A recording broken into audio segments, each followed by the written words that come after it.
Hi. Stephen gives quite a lengthy speech in the book of Acts in chapter 7. And I recall when I was reading it as a witness, I used to think it was rather boring. And I couldn't really understand why Stephen would retell the history of Israel at this time to the leaders, the religious leaders, because they knew the history of their own history. They knew it. Since those days, I've reread this particular speech many times and been in discussions about it. So it's hard for me to remember exactly what I saw when I was reading it then and what I now know. We're going to read it in sections and then I'll talk a little bit about it. I'm going to read the first section will be verses 2 to 16. This is Stephen speaking. He says, "Brethren and fathers, listen. The God of glory appeared to our father Abraham when he was in Mesopotamia, before he dwelt in Haran, and said to him, 'Get out of your country and from your relatives, and come to a land that I will show you.' Then he came out of the land of the Chaldeans and dwelt in Haran. And from there, when his father was dead, he moved him to the land in which you now dwell. And God gave him no inheritance in it, not even enough to set his foot on. But even when Abraham had no child, he promised to give it to him for a possession, and to his descendants after him. But God spoke in this way, that his descendants would dwell in a foreign land, and that they would bring them into bondage and oppress them 400 years. And the nation to whom they will be in bondage I will judge, said God. And after that they shall come out and serve me in this place. Then he gave him the covenant of circumcision. So Abraham begot Isaac and circumcised him on the 8th day. And Isaac begot Jacob, and Jacob begot the 12 patriarchs. And the patriarchs became envious and sold Joseph into Egypt. But God was with him, and delivered him out of all his troubles, and gave him favor and wisdom in the presence of Pharaoh, king of Egypt.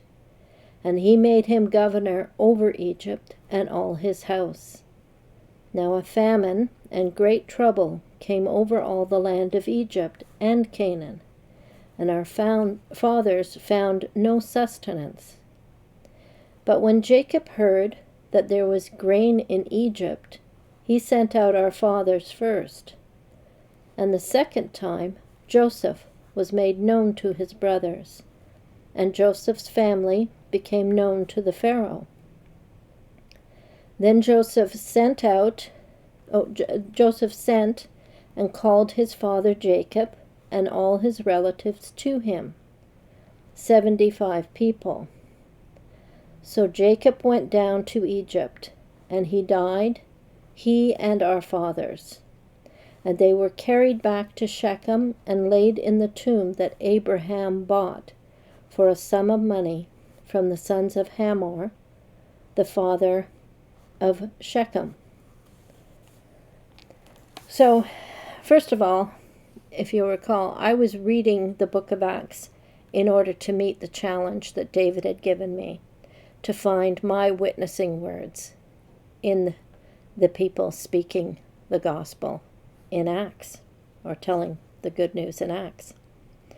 So, first thing that I notice in reading this is the way he addresses these Jewish leaders who are not Christians. So, as witnesses, we have very much in our minds us and them. So with Stephen, he shows such respect in the way he speaks to these men, brethren and fathers.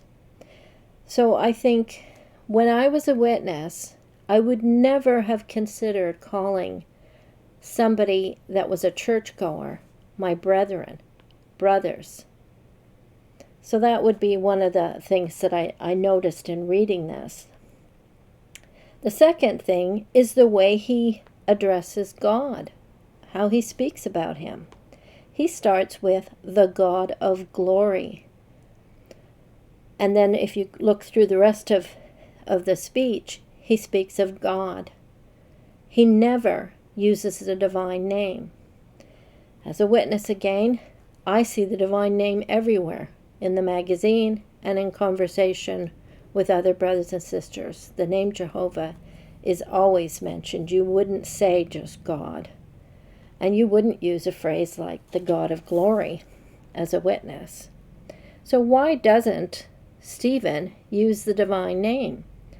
This was something that I did notice. The third thing that I noticed, the third thing I noticed was when he says that, the God of glory, it says the God of glory appeared to our fathers.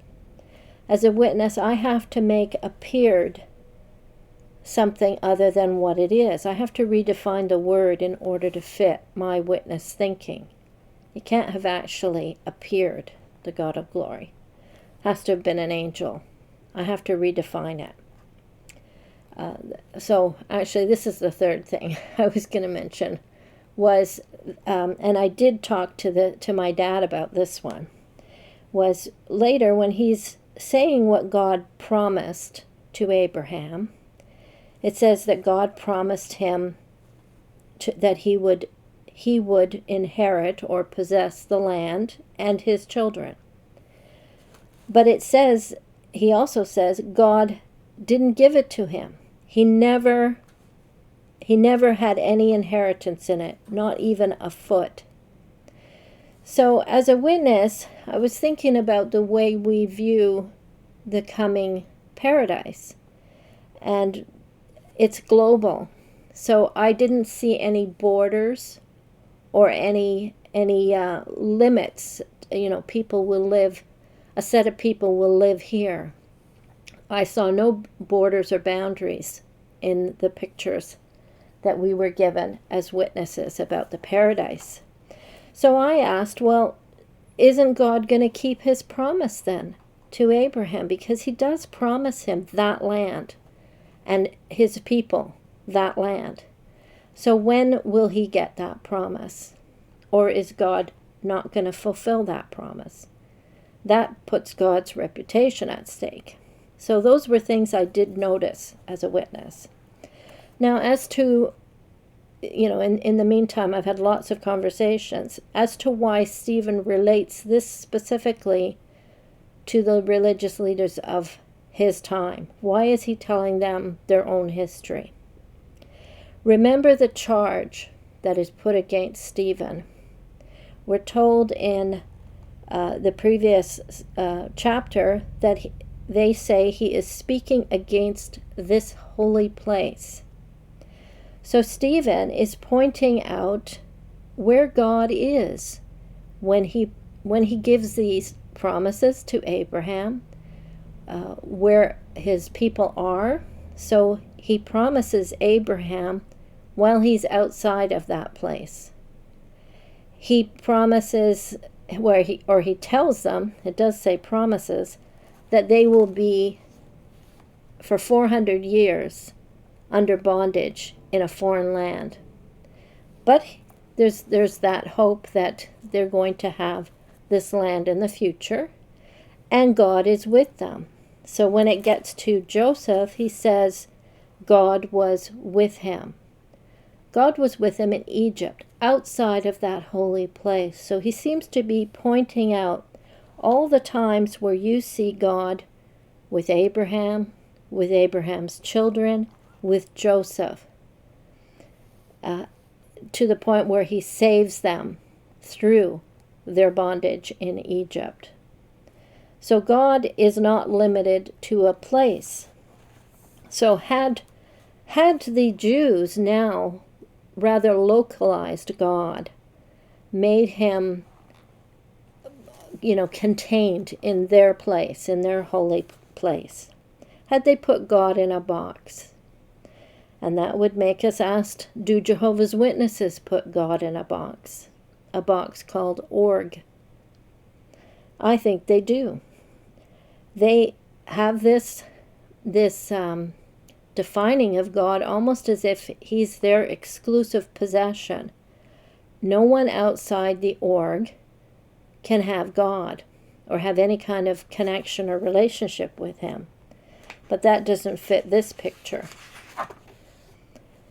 So Stephen is showing them that perhaps their way of looking at their history has gone wrong, and that they are now making up their own rewritten, sanitized view of their own history, of their own ancestry, writing it the way they want it to be. So that sounds familiar too. He highlights through their own history the grace of God and the bigness of God. I'm going to link to two videos. One is called A Three-Way Prophetic Connection, about which Jehovah's Witnesses are oblivious, the land, the name, Yahweh's theophany, based on a discussion of Genesis 12, which he was quoting here.